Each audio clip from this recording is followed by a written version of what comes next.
we just finished another book from the SPFBO Champions list. Reign and Ruin was the SPFBO7 winner, and it was one of the first Romantasies that I've read since starting this channel. So stay tuned to see what I feel about Romantasy books. But before we get into the review, let's talk a little bit about what this book is all about. This story follows a woman named Naomi, who is the heir to the throne of a kingdom. But because it's a patriarchy, she's having a hard time convincing the council to allow her to rule.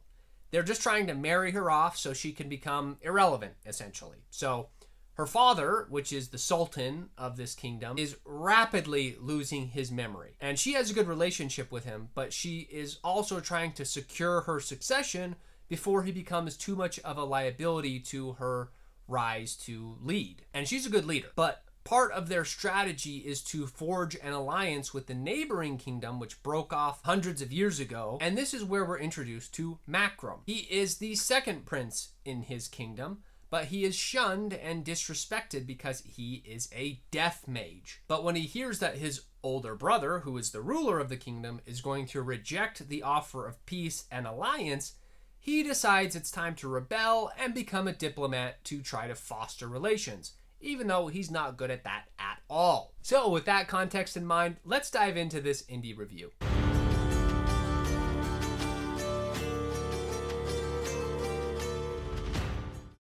The Immersion I gave a 9 out of 10. The world building was very well structured. So from a grand perspective, you have this Republic Empire that's basically taking over all of the surrounding regions, and their goal is to eradicate magic entirely from the world. Only these two enemy kingdoms that are neighboring each other remain with any degree of magic. Hence why this alliance would be a good thing, so that they can stand against this much larger threat of the Republic. Problem is that these neighboring kingdoms hate each other, and there's a lot of lore and reasons behind why these two groups split off from each other. And it does center around death mages and the fear that people have around those types of magic wielders. And so you have one kingdom that focuses on training their mages and really developing a strong magic system, while the other has magic users but not nearly as many, so they focus more on developing warriors. And both of these kingdoms have a very distinct culture and tone,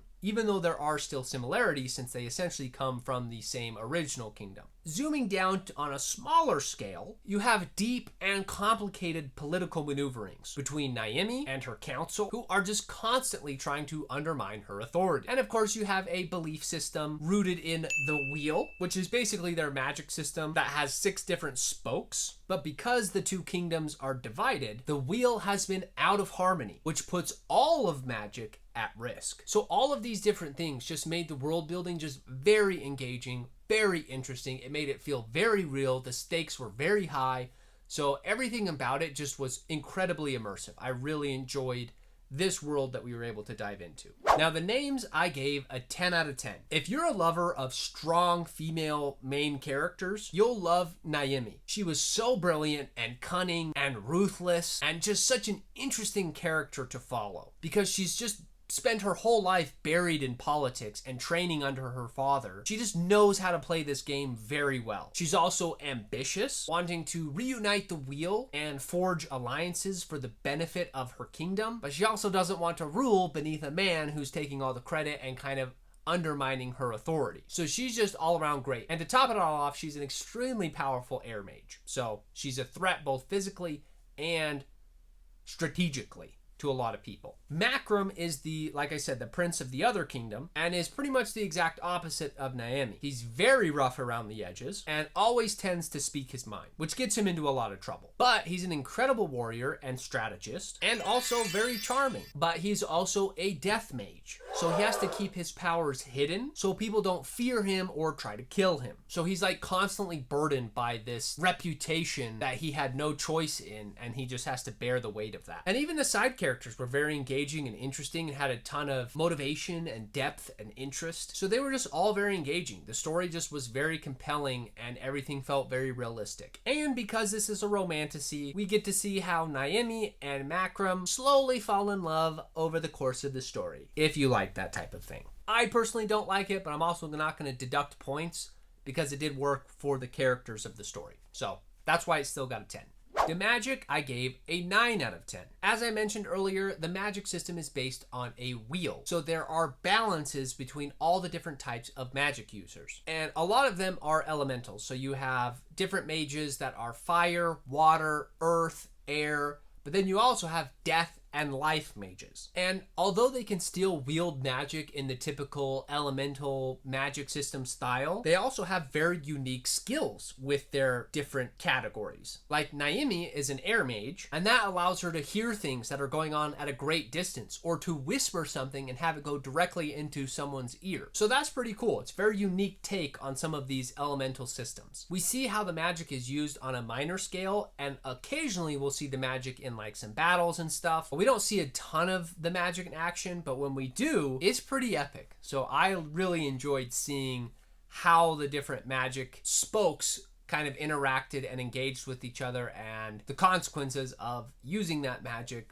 It was just overall a really well structured magic system, and I thought it was really well done. As for the infrastructure, I gave that an 8 out of 10. If you like Romantasy, then I think you're going to be just fine with how this book was structured. You might even give it a 10 out of 10. For me, I was somewhat disappointed. We started out so strong, and for like the first half of the book, we see all of this scheming and plotting and political maneuvers, and it's all just very tense and has lots of conflict and is incredibly engaging. But then like after the 60% mark, it's almost entirely focused on the romantic feelings and budding relationship between Naimi and Makram. And all of the other super interesting plot and scheming kind of falls to the background and becomes just like a side thought to this romantic kind of consumption that's happening in the story. To me, as someone who loves epic fantasy, it felt like a tangent and an unnecessary distraction from an otherwise incredible plot. And on that note, the romance was just a little too heavy for me,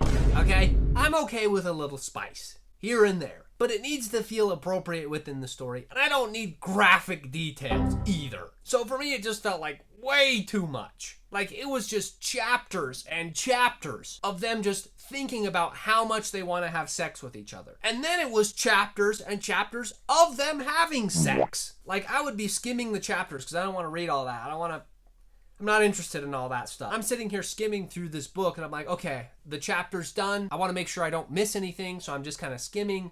I'm like, okay, it's a new chapter. And then I get to the new chapter. I'm like, now it's just his perspective of what's going on. And then I have to scroll through his. And I'm like, okay, they're still going. And then I'm like, okay, his perspective is done. Now we're going to get to move on. No, now it's back to hers. And there's more. I'm like, oh my gosh, how much do we need of this? Goodness. Too much. Ugh, gross. Like, it was probably 20% sex by the time the book was done. So no hate if you like that type of thing. Again, I'm here to tell you that this is what the context of the book is. So if you like that, then now you know that this is one that you're going to want to read. It's not for me. That's for sure. I will skim through those chapters because I don't feel like it's necessary and it's boring to me. I just want him to get on with the story. Like, I get it. You like each other. Now can we save the kingdom or what are we doing? And now that brings us to the enjoyment, which I also gave an 8 out of 10. This is one I could have easily given a 10 out of 10 if it hadn't deteriorated so much into the realm of romance and spice quite so heavily. And I'm telling you right now, the first half of that book would not recognize the second half of the book. They were just so different from each other. And it does work for the story as a romantasy.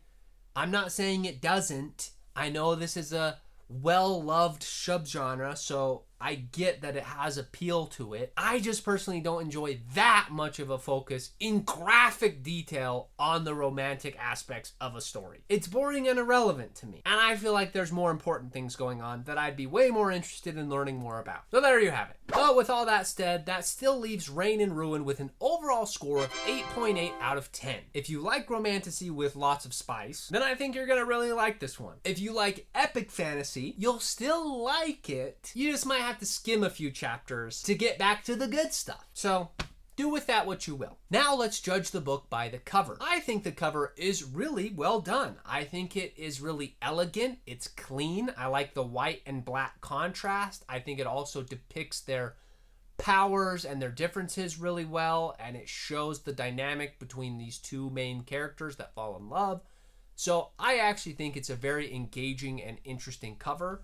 that works super well for what this story is communicating. And I also thought the maps and stuff that they had were really well formatted. So, you know, it's always kind of hard with ebooks to navigate back and forth between the maps, but it was okay. Well, that'll do it for today. Thanks so much for watching. If you haven't already, be sure to join the Indie Fantasy Club and check out some of my other book reviews to see what books you should be adding to your TBR. And I will see you in the next video.